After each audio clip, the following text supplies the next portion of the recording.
Эрүүл мэндийн яам, боловсролын яам, нийслэлээс асуулт байна. Нэгдүгээрт 26 оны улсын төсөвт цэцэрлэг бага сургууль дотор байран дээр бид 324 орчим тэрбум төгрөгийн төсвийг энэ хөтөлбөр дээр тавьсан байгаа. Шалгуур үзүүлэлтийг яаж тогтоож байгаа вэ? Энэ 324 тэрбум төгрөгийг зарцуулснараа бид ямар үр дүнд хүрж ийн вэ гэдгийг яаж хэмжиж байгаа вэ? Бас баггүй мөнгө шүү дээ. Хоёрдугаарт хүүхдүүдийн дунд амьсгалын замын өвчлөл их хിവэрэ байгаа. Өнгөрсөн хугацаанд ч гэсэн их байсан. Гэхдээ сүүлийн 3 жилийн хугацаанд ходоод гэзний өвчлөл эрс ихсэж байгаа судалгаа гарсан тийм ээ. Манай эрүүл мэндийн яамныхан мэдж байгаа. Сургуулиудад эсвэл сургуулиудад хоол нийлүүлж байгаа аж ахуйн нэгжүүд дээр автомат ая тавг угаагчтай байх. Ялангуяа хеликобактериас бүрэн цэвэрлдэг байх. Ийм стандарт байна уу? Энийн хэрэгжилтийг яаж хангаж байгаа вэ? 3-дугаарт нийслэлд 4,000 төгрөг, орон нутагт 3,000 төгрөг гэдэг. Хуваарлалт нь ингээ анханасаа шог баг. Хотын хүүхд илүү их мөнгөөр хоол идэнэ, хөдөөний хүүхдүүд бага мөнгөөр хоол идэнэ гэж байгаа юм шиг л бодлого харагддаг. Тэгэхээр олон гишүүнд хэлж байгаа. Би тэр санал нэг байна. Нэгэнт хэдүүлээ энэ арга хэмжээ хэрэгжүүлж байгаа бол хот хөдөөгөөр нь ядаж бити ялгаач гэж хэлмээр. Дээрэс нь эцэг их асран хамгаалагч нараас 1000 төгрөг авч байгаа тийм ээ. Энэ дээр бид нэр хоолныхоо сонгон шалгаруулж байд юм уу, чанарын шалгалж байд юм уу? Эцэг эхийн зөвлөлийн оролцоо хэр байгаа вэ? Журамч байд юм уу, те? Худалдаа авах үйл ажиллагаан дээр нь тухайн сургуулийн эцэг эхийн зөвлөл яаж оролцох вэ гэдэг. Энэ оролцоог хангаж өгөх юм бол бид нэр илүү үр дүнтэйгээр энэ хөтөлбөрийг хэрэгжүүлэх боломжтой болов уу гэсэн бодолтой байна. За нийслэлээс сүү хөтөлбөрийг хэрэгжүүлээд явж байгаад бол баяртай байгаа. Тэрнийг баяжуулаад, Д витаминаар баяжуулаад тэрний олон хүүхдүүдэд өгөө явж байгаа гэдэг бол маш зөв. Үндэсний аж ахуйн нэгжүүдэд ч гэсэн дэмжиж байгаа гэж бодож байна. Боловсролын яамны танилцуулга дээр нийслэлийн асгат, багажууд хүнс, өсвөр үеийн хүн сангамжтай өгсөн орон нутгийн өмчт аж ахуйн тооцоолт үйлдвэрийн газрууд нь орон нутгийн төсөвт ногдол ашиг төвлөрүүлж байгаа учраас хүүхдийн хоолны чанар хүртээмжийг бууруулахад нөлөөлж байна гэж. Энэ дээр нийслэл маань хэдийн хэмжээний ногдол ашиг төвлөрүүлээд хүүхдийн хоолноос ашиг хийгээд яваад байгаа мó? Буцаагаад энийгээ зарцуулж байгаа мó гэсэн энэ хэрэгэлзээг тодорхой болгож өгөх хүсэж байна. Дээрэс нь ерөнхий боловсролын сургуулийн сурагчдын кальц D-аминдемийг нөхөх 21 сургуулийн 765 сурвалжлагчаас шинжилгээ авсан гэж байна. Энэ шинжилгээний хариу хизээ гарах вэ? Иргэнээс ирсэн бас нэг асуулт байна. Баянзүрх дүүргийн 226 дугаар хорооны 183 дугаар сургууль энэ жил ашиглалтанд орсон боловч гал тогооны заалтай тоног төхөөрөмжтэй мөртлөө бэлэн хоол идээд байна. Хизээ халуун чанарт.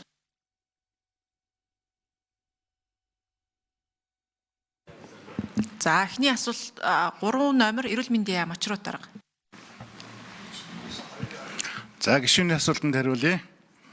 Амьсгалын замын өвчлөл сүүлийн үзүүлэлтүүдээр гарч байгаа үзүүлэлтүүд вакцинжуулалтын энэ жил бид вакцинжуулалтаар 99.99%-аар товлгоотуулан нөхөн вакцинжуулалтуудыг хийж чадсан. Тэрний үр хүчинд энэ жил одоо бас коридорт хэвтэх.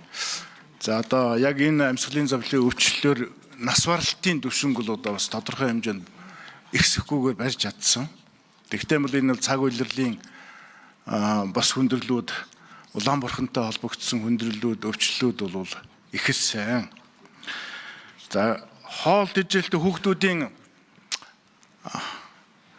ялангуяа ерөнхий боловсролын сургууль нийтийн хоолны салбарт бол хеликобактер энэ сав суулганы ариутгал түрүүн бас гишүүн ярьж байна. Энэ аяг тавг ариутгах энэ нөгөө хоол хүнсний тэр хийдэг савндах нөгөө ариутгал их дутагталтайгаас өсвөл хеликобактер маш их өсөж байгаа. Хеликобактер нь өөрөө цаашаа энэ илгэний өвчл, хор тавдлын өвчлөлийн их үүсвэр болоо явчихдаг. Хуучин бол одоо нэг олон дамжлагтайгаар угааж хэрэгэлдэг, хеликобактерийг устгадаг, янз бүрийн бактерийн одоо нөлөөллүүдийг арилгадаг байсан. Тэгээ энэ нь бол цаг тухайн үед бас хоцрогдолтой, шүүмжилттэй байгаа гэдэг хэлэх нь зүйтэй байгаа гэж бодож байна. За нийслэлтэй холбоотой асуудлыг 2 номер хамар төвшин дарга. За лувсан жамт гишүүний асуултанд хариулъя. За энэ хеликобактертэй асуудлаар нийслэл цогц арга хэмжээ аваад явж байгаа. За нэгт бол нийслэлийн төсөв хөрөнгөдөр 8.9 тэрбум төгрөг тавигдаад худалдаа ажиллах зарлагдаад нийслэлийн хэмжээнд үйл ажиллагаа явж байгаа. Бүх сургууль цэцэрлэгүүд бол ариутгах техник хэрэгэлтэй бол энэ жилээ бүрэн 100% хангагдаад явна. За хоёрт нь бол бид нэр хеликобактерийг нийслэлийн бүх сургууль цэцэрлэгийн хэмжээнд байхгүй болохын тулд 3 шаталтай арга хэмжээг бол хэрэгжүүлээд явж байгаа. За нэг нь бол бүх сургууль цэцэрлэгүүдэд ариутгалыг хангах. За хоёр дахь нь бол нэгдсэн үндэсний байгууллагын хүүхдийн хөгжлийн сантай хамтраад сургуулиудын болон цэцэрлэгүүдийн төвөрчилсөн аргаар бид нэр хеликобактерийн шинжилгээг авч за суур судалгаагаа бол гаргаж ирээд за энэ бүх арга хэмжээнүүдэд хэрэгжүүлээд явна. За хоёр дахь нь гэх юм бол бид нэр ахуйн хеликобактерийг бол байхгүй болох чиглэлээр явж байгаа. За хэм бол нөгөө хүүхдүүдийн За 2 номер нэмэлтээр тэгээд тэр 4 хоол үйлдвэрлэлийн орон нутгийн өмчтэй холбоотой асуулт. Тэгээд нөгөө ахуйн хэрэглээнд хеликобактер аав ээж ах トゥ хамаатсан халбаг сэрийгээ тусад хэрэглэх гэрээ ахуйн хэрэглээнд ариутгах ажил явна. За 3 дахь нь бол 9 сараас эхлээд бид нар үйл ажиллагаа явуулж байгаа нөө ресторан, паб, хоолны газар, цайны газруудыг стандартчлаад бүх эдгэр газрууд нь бол аяг тавг ариу халбаг сэрээд ариутгах ийм чиглэлийг бол ингээ хамтраад ЮНИСЕФ тарж байгаа. За анхны шатны шинжилгээнд бол нийслэл бол тэрбум төгрөгийг бол шинжилгээнд гаргаад явж байгаа.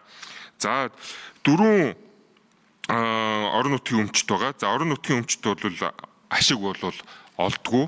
За нийтдээ бол өнгөрсөн жил 27.4 тэрбум төгрөгийн борлуулалт хийгээд 2.1 тэрбум төгрөгийн татварыг бол төлсөн. За үүнээсээ бол 200 сая төгрөгийн ашигч гэж хэд хэцүү тэрийг бол бас тэр нь юунд явах юм бол цалин, хөлс, унааны зардал, бензин, засвар үйлчилгээгээл тэрэнд нь явж байгаа. За тэр нөгөө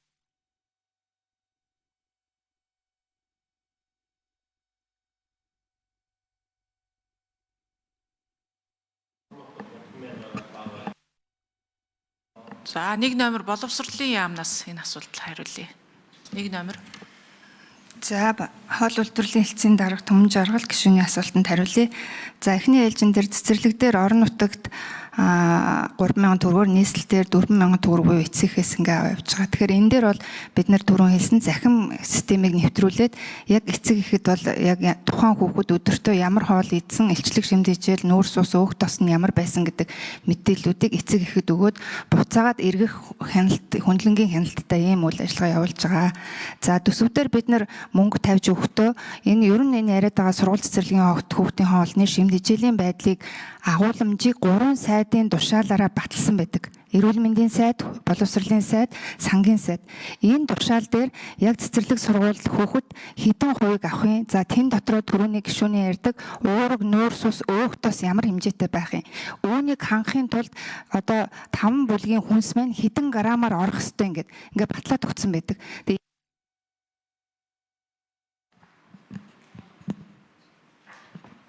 За лувсан жамц гишүүн тодруулъя. За баярлалаа. Шалгуур үзүүлэлтээ хэдүүлээ тодорхой болгоё те.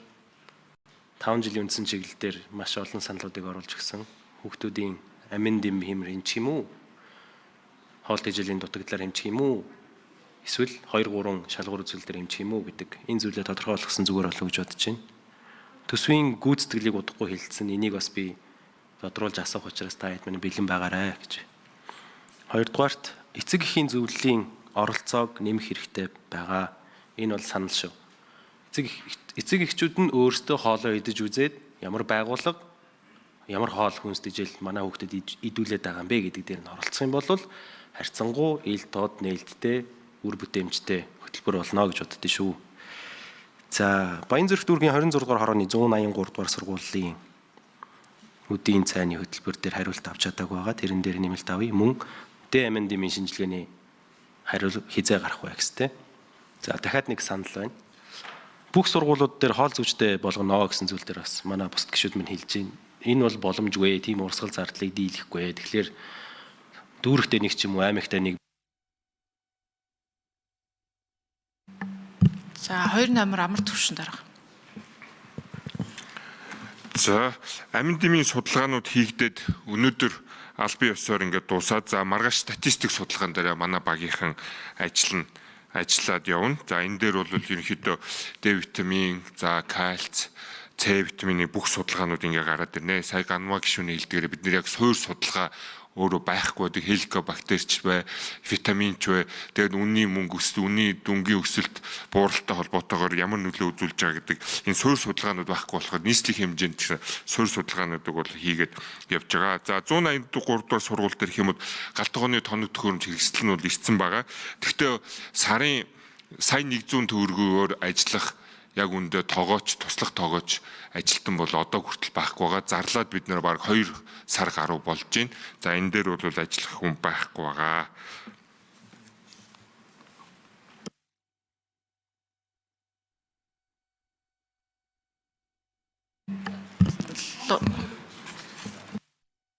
Заалуулсан ч амт гэсэн нэмэлт тодруулах. За баярлалаа. Зөв үйл ажиллагаа хийж гэнэ үү гэж бодож байна.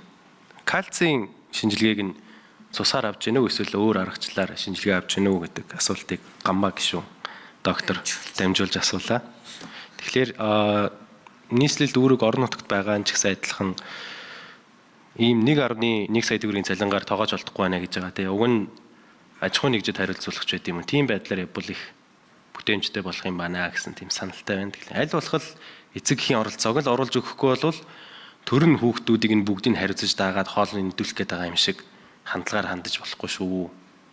Эцэг эхийн оролцоо хариуцлага бас маш чухал шүү гэдгийг манай хариуцж байгаа 3 яамдууд маань үзээрэй. Тэгээд төсвийн гүйцэтгэл дээр бас энэ дээр асуултууд асуух учраас та бүхэн маань шалгуур үзүүлэлтийн суурь төвшин, зорилттой төвшингээ яаж бэлдэж ирээрэй гэж хүсэж байна. За 2 номер амар төвшин дарга. За шинжилгээг бол цусаар авж байгаа. Харин хеликобактерийг бол үлээж за мөн өтгөнөөр авж байгаа.